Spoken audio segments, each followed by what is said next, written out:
नमस्कार, प्रणाम। मैं डॉक्टर राकेश एक बार फिर से मेरे यूट्यूब चैनल यायावर पर आपका स्वागत करता हूं। जैसा कि देख रहे हैं, मैं अभी नई दिल्ली रेलवे स्टेशन पे खड़ा हूं और नई दिल्ली रेलवे स्टेशन पे इसलिए आया हूं कि यहाँ से मुझे जनशताब्दी लेनी है हरिद्वार तक के लिए, क्योंकि मेरा जो ये ब्लॉग है नई दिल्ली से केदारनाथ तक का होगा और इसमें मैं केदारनाथ जाने के क्रम में नई दिल्ली रेलवे स्टेशन पर आया हूँ।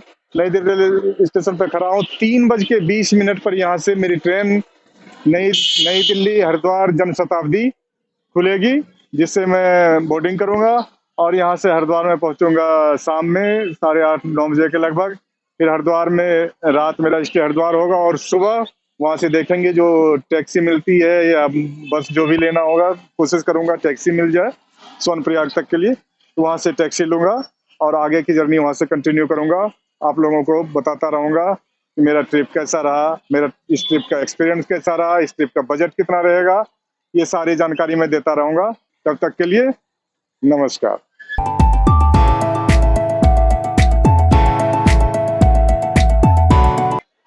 केदारनाथ जाने के क्रम में मैं अभी हरिद्वार पहुंच चुका हूं। आप देख सकते हैं पीछे हमारे हरिद्वार रेलवे स्टेशन है। मैं जनशताब्दी से नई दिल्ली देहरादून जनशताब्दी से नई दिल्ली से चला था और 3:20 पर 3:20 पर खुल चुकी थी वहां से ट्रेन। और यहाँ भी अभी देखिए 7:45 बजेंगे, मतलब राइट टाइम यहाँ भी आ गए। 3:33 से 7:33 टाइम है और 7:40 तक यहाँ हरिद्वार पहुंचा दिया और बहुत अच्छी फैसिलिटी रही ट्रेन के अंदर। तो मैं तो यही रिकमेंड करूंगा किसी को भी जो भी दिल्ली से आना चाहते हैं वो जनशताब्दी से आए। शाम में आप यहाँ पहुंच जा रहे हैं और अब यहाँ हरिद्वार एक्सप्लोर कीजिए थोड़ा सा। सामने ही बस स्टैंड है, बस स्टैंड जाके देखेंगे बस मिलती है, टैक्सी मिलती है, क्या क्या होता है उसके अनुसार आगे चलेंगे। केदारनाथ जाने के क्रम में मैं कल आया था हरिद्वार रात में, जैसा कि आप लोगों को बताया था। शाम में मैं यहाँ पहुँच गया था लगभग 8 बजे। फिर मैंने तभी से सीधे हरिद्वार स्टेशन से बाहर निकला, टैक्सी स्टैंड की तरफ गया और वहाँ श्री बालाजी टैक्सी स्टैंड है, उससे मैंने एक बोलेरो बुक किया। बोलेरो बुक करने के बाद मैंने सोचा अब रात रहता हूँ यहाँ, सुबह यहाँ से निकलूंगा। तो देखिए स्टेशन से थोड़ी बाद ये मरवाड़ी पंचायती धर्मशाला है। मरवाड़ी पंचायती धर्मशाला में AC रूम मुझे फर्स्ट क्लास मिल गया, 4 सीटर, और बिल्कुल नज़दीक है स्टेशन से और काफ़ी साफ सुथरा अच्छा है। अगर अंदर दिखाना चाहूँ तो मैं एक बार अंदर दिखा देता हूँ। यहाँ ये काउंटर है, यहाँ आके कोई भी बुक कर सकते हैं और बहुत सारे कमरे, हालांकि यहाँ अभी कमरे खाली नहीं है, एक बोर्ड लगा हुआ है। ये देखिए यहाँ का कितना मनोरम दृश्य है, काफी अच्छा लगेगा यहाँ आके। मंदिर भी है और चारों तरफ रूम्स हैं और उधर यहाँ कैंटीन भी है जिसमें आप खाना भी खा सकते हैं और काफी स्वच्छ वातावरण है। फिर तो रात यहाँ मैं रुका था, बहुत अच्छा रहा यहाँ का एक्सपीरियंस।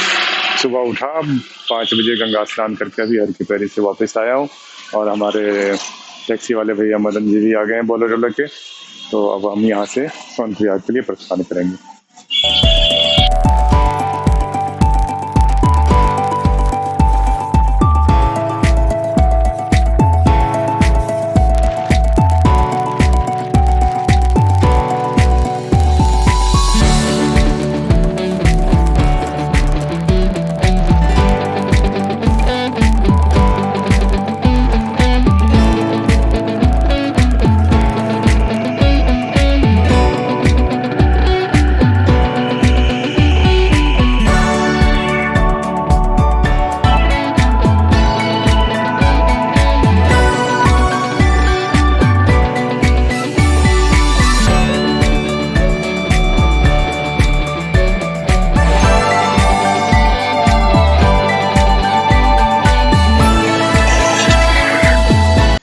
केदारनाथ यात्रा क्रम में मैं अभी पहुंचा हूं देवप्रयाग। कल हमारी जर्नी शुरू हुई थी दिल्ली से मैं रात रुका था हरिद्वार में। कभी मैंने जिक्र किया था, बताया था हरिद्वार में कैसे कैसे किस धर्मशाला में रुका और फिर वहां से हमने एक बोलेरो हायर किया सोनप्रयाग के लिए। सोनप्रयाग जाने के रास्ते में मैं अभी हूँ देवप्रयाग में। आप देख सकते हैं देवप्रयाग, प्रयाग का मतलब ही संगम होता है। और जब आप सोनप्रयाग के लिए जाएंगे तो पहला प्रयाग जो आएगा वो आएगा देवप्रयाग। देवप्रयाग में आप देख लेते हैं कि जो साफ साफ देखिए, ये जो क्या विहंगम दृश्य है, क्या मनोरम दृश्य है। यहाँ से जो भागीरथी नदी आती है, वहां से अलकनंदा आता है, दोनों का, भागीरथी और अलकनंदा का जो संगम स्थल है, उस पे मैं खड़ा हूँ यहाँ। और सामने संस्कृत यूनिवर्सिटी है और ये देवप्रयाग का विहंगम दृश्य है। ये बहुत अच्छा, जब जो पूरे रास्ते के थकावट था यहाँ आके खत्म हो गया।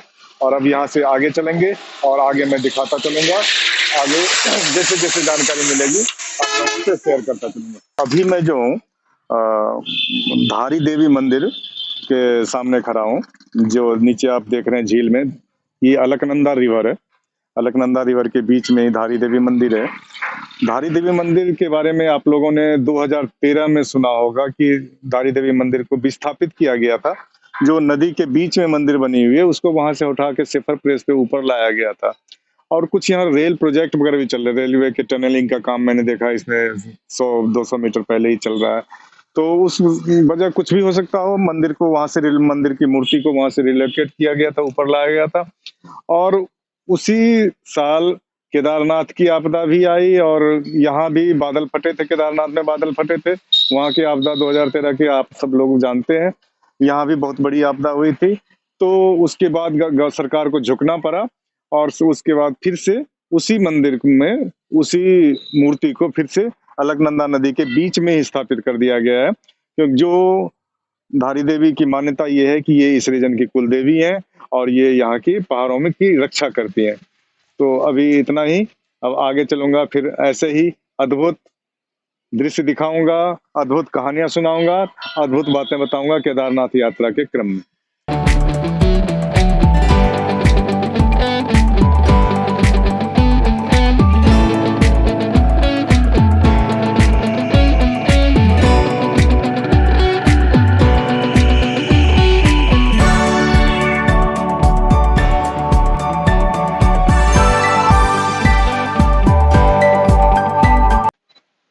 जैसा कि आप लोग देख रहे हैं, अभी हम पहुंच गए हैं सोनप्रयाग केदारनाथ यात्रा के क्रम में।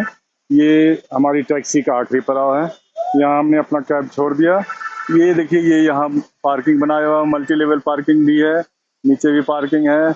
इसके आगे जो है, अब जो बाहर से टैक्सी आई कोई भी या प्राइवेट गाड़ी से आए हैं, वो उसको नहीं जाने दिया जाएगा। यहाँ से आगे अगर आप गौरीकुंड में बुकिंग है आपकी, तो आप जाइए, आगे से शेयरिंग टैक्सी मिलेगी और लोकल वो टैक्सी आपको, शटल सेवा कहते हैं उसको, वो आपको गौरीकुंड तक छोड़ेगी, गौरीकुंड तक छोड़ देगी। वरना आपको यहाँ सोनप्रयाग में ही स्टे करना पड़ेगा। ये देखिए आपका कितना विहंगम दृश्य है, एक साथ हजारों कार यहाँ खड़ी है।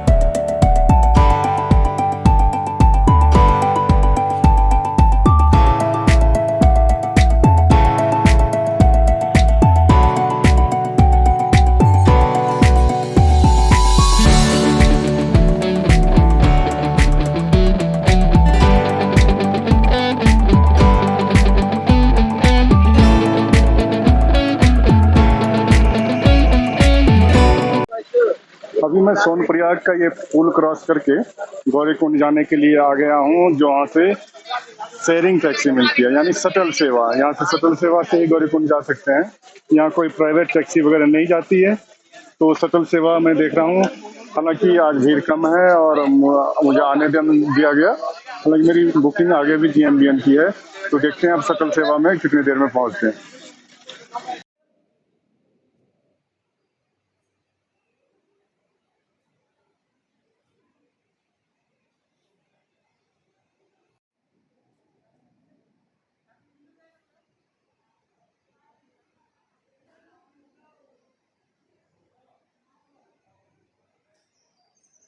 चलिए।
ओम नमः पार्वती पते, हर हर महादेव। दोस्तों, केदारनाथ यात्रा के क्रम में मैं केदारनाथ कॉम्प्लेक्स में पहुंच चुका हूं। ऐसे तो मैं रात में ही आ गया था यहाँ, लेकिन रात में ज्यादा देर हो गई तो मैं GMBM के गेस्ट हाउस में रुका था। आप देख सकते हैं अब ये जो नवनिर्मित प्रांगण है, जो नया बन ही रहा, अभी ये अभी निर्माण के फेज में है। यहाँ एक विशाल काय ओम लगाया गया है। विशाल काय, आइए आपको दिखाता हूँ मैं।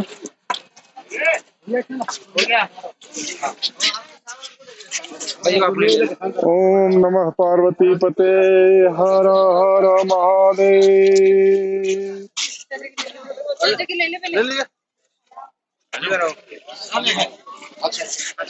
यहाँ पीछे विशाल काय ओम लगाया गया है और ओम के पीछे ही आप देखेंगे बाबा के दर्शन हो रहे हैं। बाबा का मंदिर बिल्कुल सामने स्ट्रेट लाइन में है और अब मैं यहाँ से जाऊंगा बाबा के प्रांगण में। वहां जाके पहले पूजा करूंगा, उसके बाद आगे का कार्यक्रम होगा।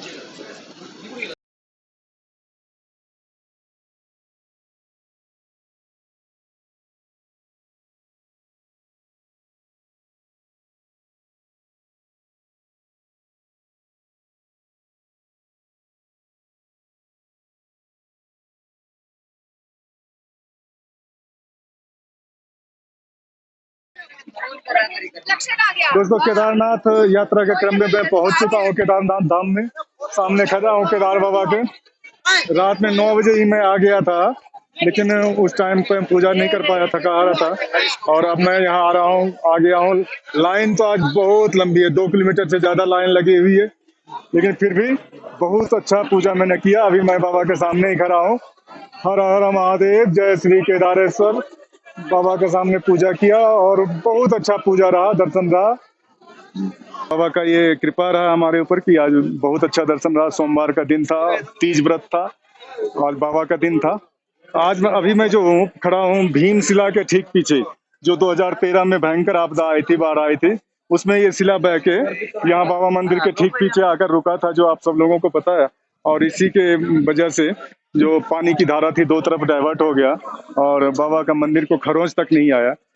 दोस्तों, अगर ये शिला थोड़ा सा आगे बढ़ता और बाबा के मंदिर के पास चला जाता तो मंदिर टूट जाता। लेकिन ये कलयुग में भी बाबा का चमत्कार है। ये सबके सामने दिखा दिया बाबा ने कि बाबा का चमत्कार क्या है। ठीक बाबा के मंदिर के पीछे ये विशाल काय शिला, जब तक पहाड़ देखें ऊपर तो ऐसा कोई दिखाई नहीं देता कि पहाड़ में ऐसी कोई शिला होगी, लेकिन विशाल काय शिला आके यहाँ रुकी और बाबा का मंदिर को एक खरोंच तक नहीं आया। ये कलयुग में बाबा का चमत्कार है। ओम नमः शिवाय, हर हर महादेव।